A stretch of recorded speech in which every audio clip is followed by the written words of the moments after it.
আজকে হুট করে মোবাইলের মধ্যে আমার দুটো ভিডিও টাইমলাইনে আসে ফেসবুকে। একটি হলো বিএনপির ফজলুর রহমান, স্বঘোষিত মুক্তিযোদ্ধা। তার একটি বক্তব্য, আরেকটি বক্তব্য আসে জামায়াতের আমির ডাক্তার শফিকুর রহমানের। আমি স্বঘোষিত মুক্তিযোদ্ধা ফজলুর রহমান, অনেকে ফজলু পাগলা বলেন, অনেকে বলেন, আমি বলছি না, ফজলুর রহমান।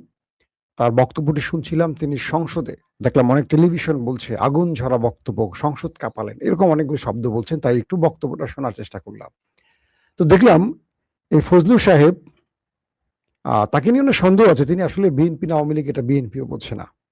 বাট ওই যে দুধ ভাত বা এরকম কিছু কাতারের নেতা থাকে না, দুধ ভাত, তাকে না চটিয়ে বরং তাকে দলে রাখা হয় কিছু বিভ্রান্তিকর বক্তব্য দিয়ে বিনোদন দেওয়ার জন্য।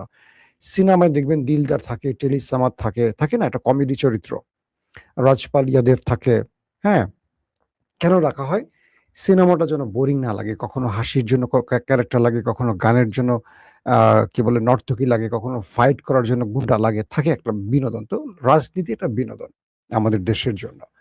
তো ফজলু সাহেব কথা বলবেন, মুখ খুলবেন আর মানুষ হাসবে, এটা নিয়ে বিতর্ক ছড়াবে, এটা একটা পার্ট আমাদের রাজনীতির। তো ফজলুর রহমান সংসদে দাঁড়িয়ে আজকে কি বললেন, দু একটা অক্ষর বলি। তিনি বললেন কালো শক্তি, যেই কালো শক্তির জন্য তাকে দল থেকে বহিষ্কার করা হয়েছিল, আবার পার্লামেন্টে সেই কালো শক্তি শব্দটা তিনি ব্যবহার করেছেন।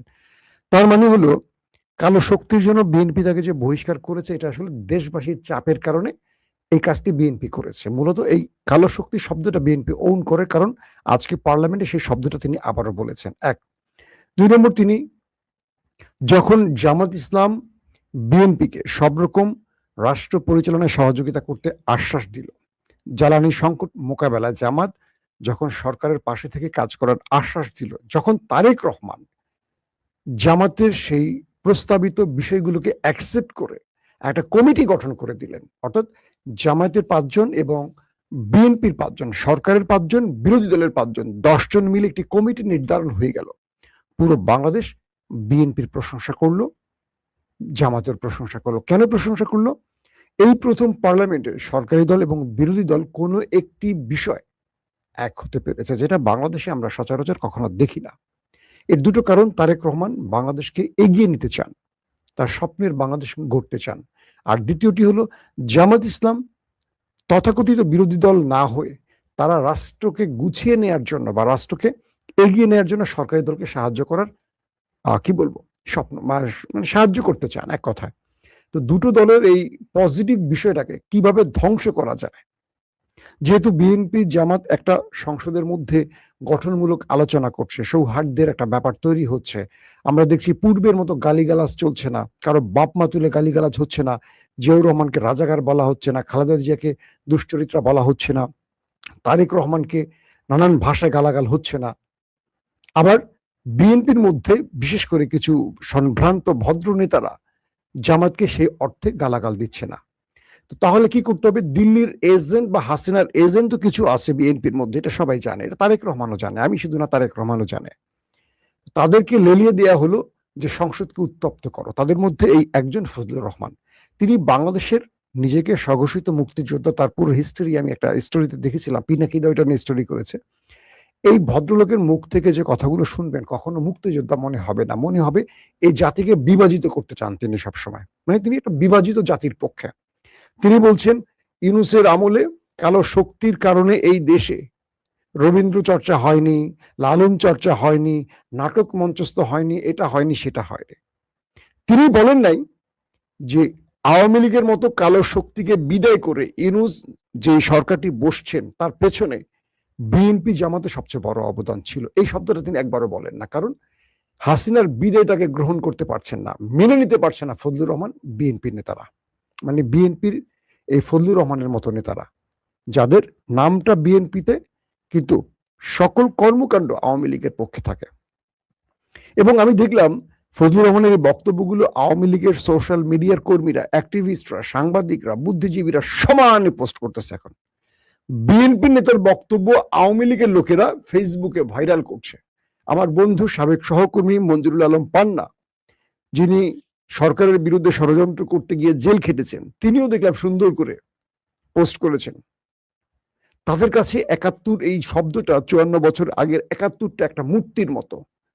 মানে তারা আসলে যত লুটপাট আকাম কুকাম করবে এই সাইনবোর্ডটাকে সামনে রেখে করতে চায়, যাতে কেউ কিছু বলতে না পারে। তারা ২৪টাকে গুরুত্ব দিচ্ছে না, তারা ২৪টাকে কখনো মানে মানতে রাজি না, কারণ ২৪ মানলে ৭১ হারিয়ে যাবে। আর ২৪-এ যাদের অবদান কম তারা ২৪কে মূল্যায়ন না করে ৭১কে টেনে আনে। কিন্তু এই ২৪ বা ৩৬ জুলাই এই প্রজন্মের, আমাদের প্রজন্মের, আমরা তো ৭১ দেখিনি, কিন্তু মনে রাখবেন এখন যে ভোটার আছে ৭১-এর প্রজন্মের ভোটার খুব কম, সব ৩৬-এর জুলাইয়ের প্রজন্ম। তো আপনারা যত ৭১ কচলাবেন আপনারা তত পেছনে পড়ে যাবেন। বিএনপির কাছে আমার একটা ছোট দাবি থাকবে, আমার ভালোবাসার দল, এখন আর ভালোবাসার দল বলতে পারি না, কষ্ট লাগে, একটু আহত হই। এইসব লোকদেরকে পার্লামেন্টে এনে পার্লামেন্টের মধ্যে বিভক্তি ছড়িয়ে যদি দেশকে এগিয়ে নিতে পারেন তাহলে ঠিক আছে, আর যদি দেশকে পিছিয়ে নেওয়ার টার্গেট থাকে তাহলে আপনারা যা খুশি করেন। আপনাদের পরিণতি হাসিনার মতো হতে পারে। এই শব্দটা হাসিনাকে আমরা ১৫ বছর বলে আসছি, হাসিনা আমাদের গোনায় ধরে নাই। হাসিনার মতো পাহাড় সম শক্তির মানুষ, হ্যাঁ, হাসিনার মতো পাথর সম হৃদয়ের মানুষ পালিয়ে গেছে এক নিমিষে। সো এই অভিজ্ঞতাগুলো আমাদের মনে রাখতে হবে। আমার বক্তব্যটা বিএনপির পক্ষে আর বিপক্ষে যেখানেই যাক, ফজলুর রহমানদের মুখটা বন্ধ রাখতে হবে।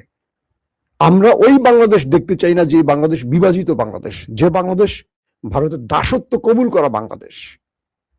যারা ৭১ শব্দটাকে আনেনি শুধু ভারতের দাসত্ব কবুল করার জন্য, ৭১-এর যে চেতনাগুলো আমাদের একটা বাস্তবায়ন হয় গত ৫৪ বছরে ৭১ নামধারী প্রতিটা লোক, খেয়াল করবেন যারা সবচেয়ে বেশি ৭১ চর্চা করেছেন এবং মুখে ফেনা তুলেছেন, সব দুর্নীতির খবর আছে। প্রত্যেকটি দেশে সম্পদ লুট করে বিদেশে পাচার করেছে, খোঁজ নেন মিথ্যা বলছে কিনা। কিন্তু মুখে শুধু ৭১ শব্দটা রেখেছেন।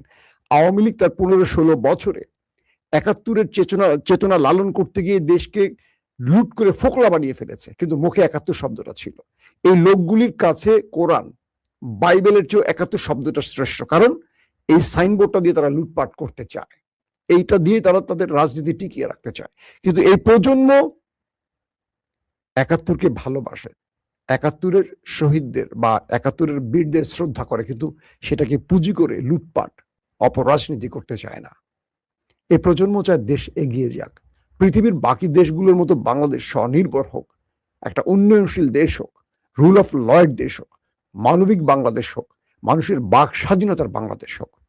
কিন্তু এরা চায় না, এরা আবারও সেই ৭১ শব্দটাকে নিয়ে বিভাজিত করছে। খুব দুর্দান্ত একটি কথা বলেছে জামাতের আমির আজকে, জামায়াতের সাথে আদর্শিক মিল না থাকলে তার বক্তব্যটা ভাল লাগছে। তিনি পার্লামেন্টটাকে বারবারই কার্যকর রাখার জন্য নানান রকম পরিকল্পনা গ্রহণ করছেন এবং সরকারি দলকে সাহায্য করছেন। এই জামাতের আমির ফজলুর রহমানকে একদম ধুয়ে পার্লামেন্ট থেকে ক্লিয়ার করে দিয়েছেন। যারা ফজলুর রহমানের বক্তব্য প্রচার করেছেন তাদেরকে বলবো একটু জামাতের বক্তব্যটা প্রচার করবেন। কিভাবে তাকে বোল্ড আউট করে দিয়েছে জামাতের আমির, পার্লামেন্ট একদম ধুয়ে দিয়েছে এবং স্পিকারকে বলেছেন তার বক্তব্য। স্পিকার আমাদের কি বলবো, তিনি একজন মুক্তিযোদ্ধা, বীর বিক্রম হাফিজউদ্দিন আহমেদ, তিনি ফজলুর রহমানের বক্তব্য এক্সপান্স করেছেন পার্লামেন্ট থেকে। তার মানে তাকে নিয়ে আর গর্বের কিছু নেই, তার বক্তব্য এই সংসদ অসংসদীয় বলে বিবেচিত হয়ে গেছে। আমার খুব অনুরোধ থাকবে, বিএনপির যারা দেশপ্রেমিক ভাইরা আছেন, রাজনীতিকরা আছেন, আপনারা দেশটাকে বিভাজিত করবেন না। হাসিনার রাজনীতি তার পা দিয়েন না। হাসিনা এই রাজাকার ৭১ ইস্যু নিয়ে এত কুচলিয়েছে যার জন্য তাকে মানুষ ঝেঁটিয়ে বিদায় করে দিয়েছে। এই প্রজন্ম এই শব্দগুলোকে এখন প্রচন্ড ঘৃণা করে। মাথায় রাখবেন, মানুষের গায়ে ট্যাগ দেওয়ার যে রাজনীতি, এটা এখন এই প্রজন্ম গ্রহণ করবে না। এই প্রজন্ম এখন ঘরে বসে আমেরিকায় কি হয়, লন্ডনে কি হয় দেখতে পায়। এই প্রজন্ম এখন আমেরিকা ইসরায়েল যুদ্ধে হরমুজ প্রণালী লাস্ট আপডেট কি সেকেন্ডের মধ্যে জানতে পারে। তাদেরকে ৫৪ বছর আগে ওই বানানো ইতিহাস দিয়ে আর ধ্বংস করতে পারবেন না।